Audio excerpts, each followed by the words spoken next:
Hello guys, magandang umaga. Kaming palengke guys, kami. Mamalengke, bibili ng yung uulamin namin. Kasi kahapon na malengke kami, isang ulaman lang yung nabili namin. Wala. Bibili din kami ng yung pang dadalhin namin doon sa sa boarding house kasi mahirap magluto doon. So doon kami mamimili sa sa palengke mismo ng Tansa. Kasi mas mura-mura doon at saka mas marami mapagpipilian. Kasama ko yung yung apam ko guys. Ayan yung apam ko. Yan yung kasama ko lagi pag basta nasa bakasyon. Ito yung view dito guys, di ba? Sa loob maganda. Sa Camellia. Pero na yun ganun. Sa traffic, no? Pandesal, malunggay pandesal. Uso dito yun yung yung ganyan. Malunggay pandesal guys. Tapos maraming yan yung mga nagja-jogging. Ganito dito pag umaga may mga nagja-jogging. So maganda ang view dito pag talaga pag nasa probinsya ka. Oo, bukas open nga papunta doon yung sarado yan yung papunta dito kaya dati nakadaan kami doon sa tinuro ko sa iyo kahapon. Doon yun siya ikaso nga sa direct mo ka na dito. Ayun sa gilid mga yan, mga ilaw at solar. Dati wala yan eh. Ganda ng view. Oh, may nagtitinda ng pakwan guys. Pakwan. Pwede madam pa rin dito. Oh. Dati wala na dyan eh. Tinda dito guys na Marami nagtitinda dito sa may highway.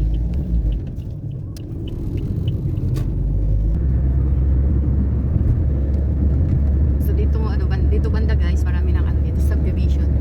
Dating palayan. Dating palayan yan dyan. Ngayon mga subdivision na ang nakatayo. Yan. Mabibilis lang sila magtayo ng mga bahay-bahay. Kabilaan yan. Ayun dito din. Wala na yung mga palayan. Puro na kabahayan. Ganda ng dito. Ang ganda ng view ng daan. May mga puno sa puno.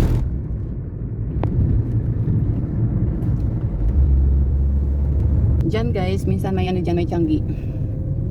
May tianggian. So, dito naman ay mga tambayan ng pamilya sa gabi. Pwede dyan mag-picnic. Malamig kasi dito sa gabi. Tapos maluwag. So nakakapag family bonding. Dito na kami guys sa may palengke. Kita ko na yung mga fruits, ang daming tinda. Laki kasi ng palengke dito eh.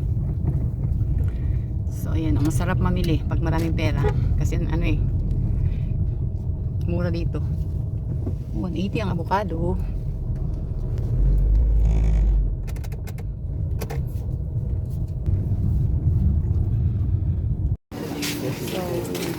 Wala tayo doon na.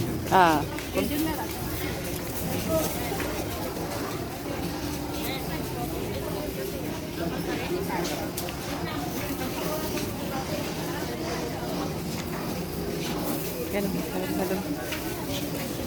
dahil mo na doon. 180.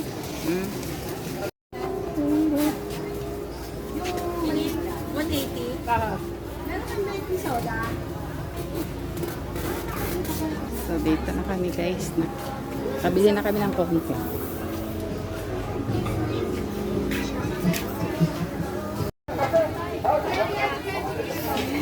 Guys, nakabili na ako ng isda. So marami dito nagtitinda ng isda. Mura dito yung isda guys.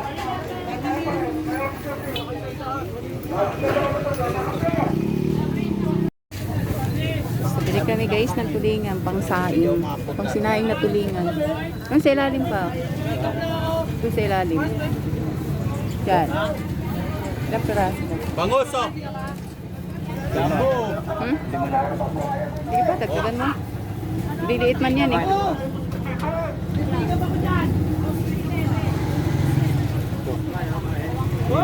Ayan na. Ay, tingin nga ako. Bangus, pusit. Tandano. Tambano. Bangus, tambano.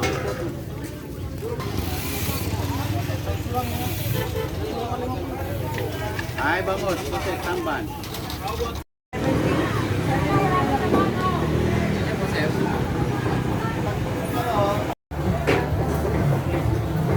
Dito naman kami guys, banda sa may karnihan. Bibili kami ng pang-tinuguan. So, tumaan kami dito guys sa grocery. Ay, binili lang kami dito sa Super 8. Bumili ako ng gargles.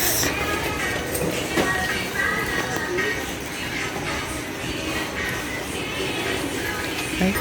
Bumili din ako ng sabon, panlaba at saka shampoo.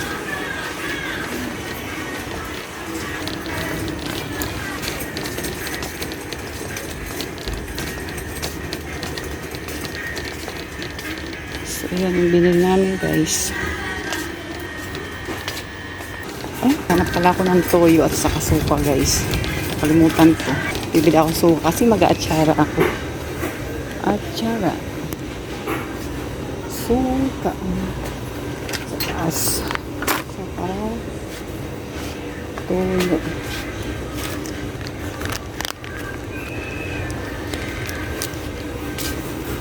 Toyo.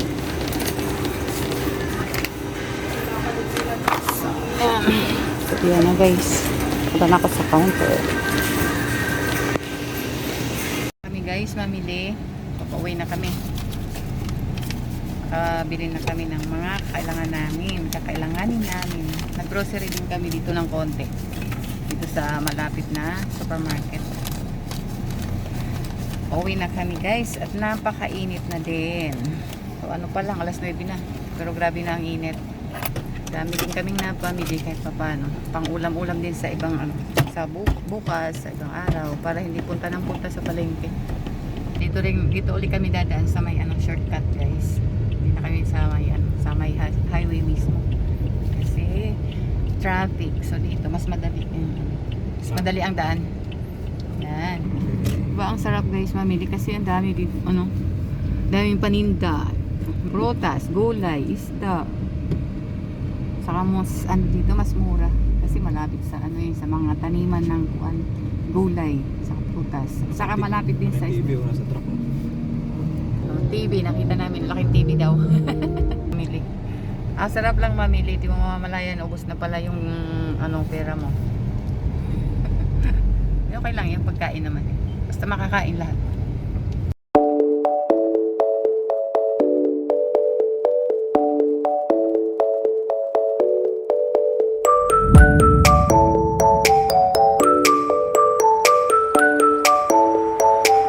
Fiesta Bagtas. Ganda mo to, ang ganda ng nila, dekorasyon. Banderitas. Ay, makikita mo naman ang ganda ng nila. Nag-import sila. Ano yun? Ano yun? Kakaiba dito pala sa amin guys. Hindi tao, mga hayop, pusa, aso. Tatawiran. Yun ang dito, problema pagka mabilis ka. Minsan mo sila masasagi kasi parang mga bingi eh. Doon pa sila talaga sa gitna ng kalsada. Kahit businahan mo. Ayaw minsan umalis eh. Pasaway. Ayan na. Dito na kami guys sa may barangay hall. So bago yung barangay hall dito sa Bagtas. Ayan. Walang ng certificate. Senior's office.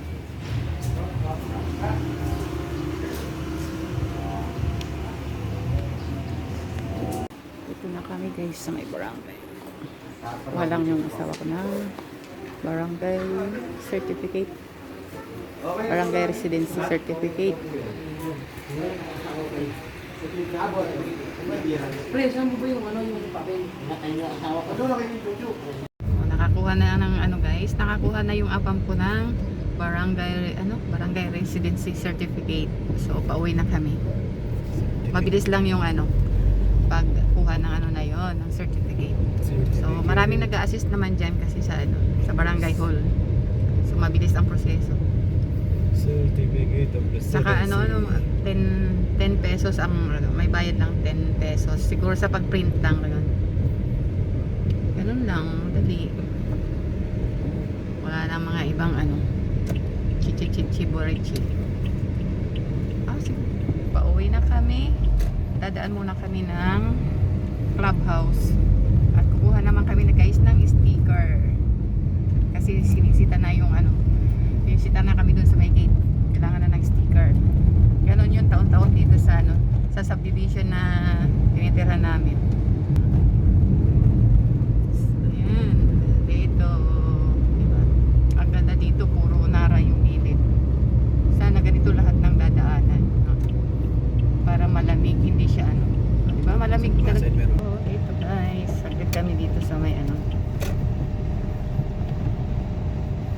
Here na. Ito na kami guys. Di ba? Ang ganda ng ano dito. Ang ganda ng view dito. Maraming ano, pine tree. Mas maganda ang view dito talaga. Saka malalaki ang bahay dito. Affordable. Affordable ang tawag dito sa ano na ito. Camellia Affordable. Kaso yung swimming pool dito hindi pa tapos. Ilang taon na.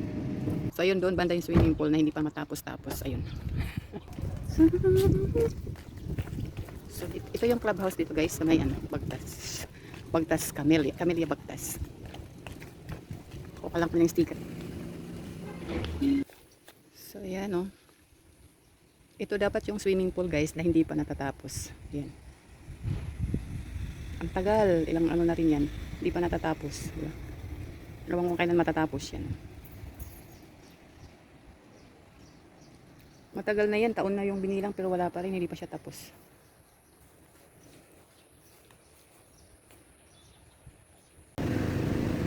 Kakabit na guys yung sticker lang. Kasi taon-taon meron ganyan. May sticker dito sa Camellia.